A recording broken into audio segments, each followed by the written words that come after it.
पंढरपूर जाण्याकरता या ठिकाणी जवळपास 55 बसेस या ठिकाणी करण्यात आलेल्या आहे आणि याचा उद्देश हाच आहे की जे मध्यमवर्गीय लोक आहे किंवा म्हातारे लोक आहे, म्हातारे आई बहिणी आहेत, त्या जाण्याकरता इच्छुक असतात पण त्यांना काही सोयीचा अभाव असल्यामुळे जाऊ शकत नाही।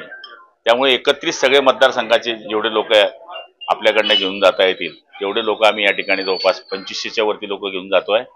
त्यांना घेऊन जाणे, त्यांना दर्शन होईपर्यंत, त्यांना घरापर्यंत आणण्यापर्यंत आमचे जे शिवसेनेचे शिवदूत आहे आणि स्वयंसेवक आहे हे जवळपास 50-60 लोक त्यांच्या मदतीला आहे।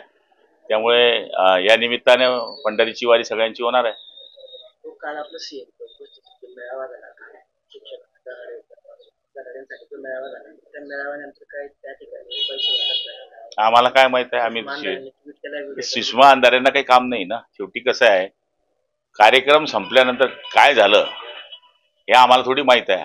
सीएम साहेब गेले, आम्ही घरी आलो आणि ते नंतर सांगतात। आता ते पोलिंग एजंटच्या याद्या असतात, याद्या देत असताना एखाद्या पैसे पण दिले जातात, यादीवर खर्चाला 500 रुपये देतो, हे इलेक्शनची प्रोसेस आहे आणि ते कोणाला माहित नाही असं नाही आहे। पण आता काहीतरी बबाल करायची हा त्यांचा मागचा हेतू असावा असं मला वाटतं। काल महाविकास आघाडीचं आंदोलन झालं केळगावमध्ये, या आंदोलनामध्ये माझे सरपंच त्यांनी मंगेश चव्हाणांना ते गोळ्या मारण्याचं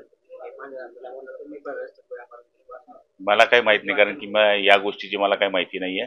पण असं कधी असेल तर त्याचा निश्चितपणाने कॉग्निझन्स घेतलं पाहिजे असं मला वाटतं।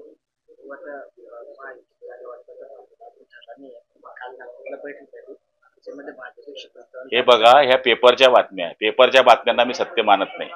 टेबल न्यूज वरून आपण अंदाज ठरवतो आणि त्याच आमच्याकरता प्रतिक्रिया मागतात, मला तरी वाटतं ती योग्य नाहीये। कुठली कोर कमिटीची मीटिंग नाही, कोणत्या पक्षाची मीटिंग नाही। तुम्ही म्हणणार जागा ठरल्या, तर सांगा तुम्ही कशा ठरल्या आणि कोण वाटतंय, असं होत नाही।